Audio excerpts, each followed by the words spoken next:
इस वीडियो को देखने के बाद आप समझ पाएंगे कि आलस क्या है, यह कैसे पैदा होता है और इसे कैसे खत्म किया जा सकता है। एक बार आलस से परेशान एक व्यक्ति गौतम बुद्ध के पास आता है और कहता है, बुद्ध, मेरे अंदर बहुत आलस है। मैं इस आलस की वजह से अपने जीवन में वह सब कुछ नहीं कर पा रहा हूं जो मैं करना चाहता हूं। इस आलस ने मुझे बहुत परेशान कर रखा है। इसकी वजह से मैं अपने जीवन में उन्नति नहीं कर पा रहा हूं। कृपया आप मुझे इस आलस से छुटकारा पाने का कोई तरीका बताएं। यह सुन गौतम बुद्ध मुस्कुराते हैं और उस आलसी व्यक्ति से कहते हैं, तुम्हें कैसे पता कि तुम्हारे अंदर आलस्य है? उस आलसी व्यक्ति ने कहा, बुद्ध, केवल मैं ही नहीं बल्कि मेरा पूरा परिवार भी यही कहता है कि मैं एक आलसी व्यक्ति हूं। बुद्ध ने कहा, क्या तुम मुझे इसका प्रमाण दे सकते हो कि तुम एक आलसी व्यक्ति हो? उस आलसी व्यक्ति ने कहा, जी बुद्ध, मैं दे सकता हूं। बुद्ध ने कहा, फिर प्रमाण दो। उस आलसी व्यक्ति ने कहा, बुद्ध, मैं ये तो जानता हूं कि सुबह उठना मेरे स्वास्थ्य और मेरे मन दोनों के लिए ही लाभकारी है, लेकिन मेरा आलस मुझे सुबह जल्दी उठने ही नहीं देता। बुद्ध ने कहा, अच्छा, परंतु क्या यह तुम्हें पता है कि आलस होता क्या है? उस आलसी व्यक्ति ने कहा, बुद्ध, मुझे यह तो नहीं मालूम कि आलस होता क्या है, लेकिन यह जो कुछ भी है बहुत बुरा है। बुद्ध ने कहा, आलस एक मानसिक अवस्था है, एक भाव है, एक विचार है, जिसे जाने अनजाने में हम इंसान खुद ही अपने अंदर पैदा करते हैं। आलसी व्यक्ति ने कहा, परंतु वह कैसे बुद्ध? बुद्ध ने कहा, पहले तो तुम यह समझो कि हमारे भीतर आलस दो कारणों से पैदा होता है। पहला कारण है शारीरिक और दूसरा कारण है मानसिक। शारीरिक आलस का पहला कारण है भोजन।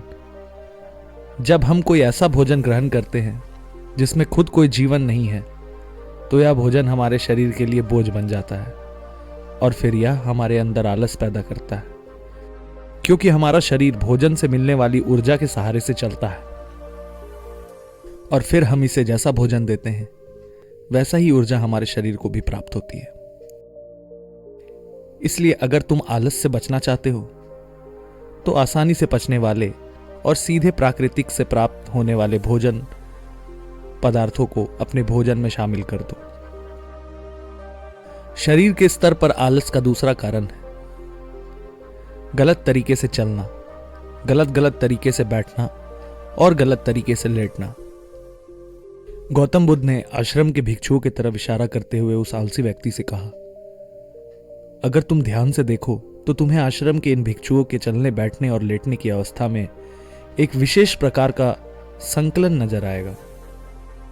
जब यह चलते हैं तो इनके पैरों के बीच एक तालमेल होता है। जब यह बैठते हैं तो इनकी रीढ़ की हड्डी एकदम सीधी होती है और गर्दन थोड़ी सी ऊपर होती है, और जब ये लेटते हैं तो इनका शरीर एकदम शिथिल होता है। इनके शरीर के किसी भी अंग पर कोई तनाव नहीं होता। इसके कारण यह एक गहरी और आरामदायक नींद ले पाते हैं। उस आलसी व्यक्ति ने पूछा, बुद्ध, क्या पर्याप्त नींद लेना भी उतना ही जरूरी है? बुद्ध ने कहा, न कम न ज्यादा, हमेशा ही पर्याप्त मात्रा में सोना लाभकारी होता है। अगर तुम आज रात पर्याप्त नींद नहीं लेते तो तुम्हारा कल का पूरा दिन थकान और आलस से भरा होगा। इसलिए पर्याप्त नींद लेना भी उतना ही जरूरी है। आलसी व्यक्ति ने कहा, यह तो मैंने भी महसूस किया है। बुद्ध ने कहा, शरीर का स्तर पर आलस का तीसरा कारण है सुबह जल्दी ना उठना। यह सुन उस आलसी व्यक्ति ने कहा, हाँ बुद्ध, मैं तो सुबह जल्दी उठ ही नहीं पाता हूं। बुद्ध ने कहा, तुम सुबह जल्दी तब उठ पाओगे जब तुम रात में जल्दी सोओगे। बुद्ध ने आश्रम के भिक्षुओं की तरफ इशारा करते हुए कहा, इन भिक्षुओं को देखो, इन्होंने रात में अपने सोने की एक निश्चित समय निर्धारित कर रखी है, और यही कारण है कि रोज ये प्रातःकाल जल्दी उठने में सक्षम हो पाते हैं। हर एक बौद्ध भिक्षु आलस्य का पालन करना होता है, और यही अनुशासन इनके जीवन में संतुलन लाता है। कुछ लोग अनुशासन को एक बंधन समझते हैं।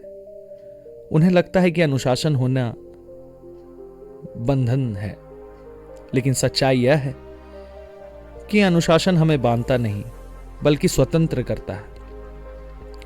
इसलिए अगर तुम शारीरिक स्तर पर आलस से छुटकारा पाना चाहते हो तो खुद को अनुशासन में ढालो, एक निश्चित दिनचर्या का पालन करो। उस आलसी व्यक्ति ने कहा, लेकिन बुद्ध, शुरुआत कहां से करें? सही तरह का भोजन करने से, सही तरह से बैठने, लेटने और चलने से, या फिर सुबह जल्दी उठने से? बुद्ध ने कहा, शुरुआत अभी से करो। जो भी तुम इस समय कर रहे हो उसे पूरे दिन ध्यान से करो। पहले तुम मन के स्तर पर आलस्य को समझो। लेकिन उससे पहले दोस्तों, अगर आप भी काम को टालने की आदत से परेशान हैं या फिर आलस की वजह से आप लाइफ में वो अचीव नहीं कर पा रहे जो आप लाइफ में पाना चाहते हैं, तो कुछ ऐसे बुक्स मैं आपको रिकमेंड करूंगा जो आपकी हेल्प करेंगे आपके पॉजिटिव माइंडसेट को डेवलप करने में, जिससे आप आज के काम को आज ही करें, कल पर ना टालें। बुद्ध ने कहा, मन के स्तर पर आलस का पहला कारण है हमारी पुरानी गलत धारणाएं। जब हम किसी काम के लिए खुद को उसके काबिल नहीं समझते, तब हमारे भीतर आलस पैदा होता है। अगर हमारे मन ने विश्वास कर लिया कि पिछली बार की तरह इस बार भी मैं इस काम में असफल ही हो जाऊंगा, तो उस काम को करने में हमें आलस आएगा। जबकि हम खुद को यह नहीं समझा पाते कि पिछली बार और इस बार में बहुत फर्क है। जब हम मानसिक तौर पर वह नहीं है जो पहले थे, हमने पिछली बात से बहुत कुछ सीखा भी है। इसलिए मानसिक आलस से बचने के लिए सबसे पहले खुद पर विश्वास करना सीखो। मानसिक आलस का दूसरा कारण है छोटी सोच वाले और आलसी व्यक्तियों का साथ करना। कई बार ऐसा होता है कि हम खुद आलसी नहीं होते, लेकिन कुछ आलसी और कामचोर लोगों के साथ रहते हैं। हम खुद ही आलसी होते हैं और कामचोर बन जाते हैं। यह सुन उस आलसी व्यक्ति ने कहा, हाँ बुद्ध, या तो मैंने भी महसूस किया है। बुद्ध ने कहा, तो सबसे पहले आलसी और कामचोर लोगों की संगति में रहना छोड़ो। बुद्ध ने आगे कहा, मानसिक आलस का तीसरा कारण है काम को टालने की आदत। काम को टालना आलस और मानसिक तनाव का सबसे बड़ा कारण है। शुरुआत में तो हमें पता नहीं चलता, लेकिन धीरे धीरे ये आदत हमारे अंदर घर कर जाती है। और यह एक अकेली आदत है जो किसी भी इंसान की जिंदगी बर्बाद करने के लिए काफी है। इसलिए जो काम आज किया जा सकता है उसे कल पर कभी ना डालो। बुद्ध ने कहा, मानसिक आलस का चौथा कारण है लक्ष्य का स्पष्ट ना होना। मान लो तुम किसी बड़े से रेगिस्तान में फंस चुके हो और तुम्हें जोरों की प्यास लगी है, तब तुम क्या करोगे? उस आलसी व्यक्ति ने कहा, मैं पानी की तलाश कर लूंगा। मैं कोशिश करूंगा कि जल्द से जल्द रेगिस्तान के पास वाले गांव में पहुंच जाऊं। बुद्ध ने कहा, लेकिन अगर बहुत कोशिश करने के बाद भी तुम्हें पानी ना मिले, तब तुम क्या करोगे? उस आदमी ने कहा, मैं तब भी प्रयास करता रहूंगा, क्योंकि मेरे पास और दूसरा कोई विकल्प नहीं होगा। गौतम बुद्ध ने मुस्कुराते हुए कहा, इंसान को आलस तभी घेरता है जब उसके पास कोई स्पष्ट लक्ष्य ना हो या फिर उसके समक्ष बहुत से विकल्प उपलब्ध हैं। इसलिए लक्ष्य निश्चित होना परम आवश्यक है। अगर तुम सुबह उठकर व्यायाम नहीं कर पा रहे हो तो उसका कारण तुम्हारी नजर का स्पष्ट ना होना है। अगर तुम भविष्य में होने वाले रोगों और उस रोगों से होने वाली पीड़ा को स्पष्ट रूप से महसूस नहीं कर पा रहे हो। बुद्ध ने आगे कहा, मन के स्तर पर आलस्य का पांचवा कारण है किसी काम को करने की कोई बड़ी वजह ना होना। मान लो तुम बहुत से कीमती गहने लेकर एक सुनसान रास्ते से गुजर रहे हो। तुम चलते चलते बहुत थक चुके हो और तुम्हारा बैठने का मन कर रहा है और तुम एक बड़े से पेड़ के नीचे आराम करने के लिए बैठ जाते हो। तुम अभी बैठे ही थे कि तुमने देखा कि दूर से कुछ डाकू तुम्हारी तरफ भागे आ रहे हैं। तो क्या ऐसी परिस्थिति में भी तुम्हारा आलस तुम्हें भागने से रोक सकेगा? नहीं ना। तो मेरी एक बात को समझो, तुम्हारा आलस केवल तुम्हें उन्हीं कामों को करने से रोक सकता है जिन्हें करने के लिए तुम्हारे पास कोई बड़ी वजह नहीं है। वह आलसी व्यक्ति कहता है, आपका बहुत बहुत धन्यवाद गुरुजी, आपसे मुझे आलस का सारा खेल समझ आ गया।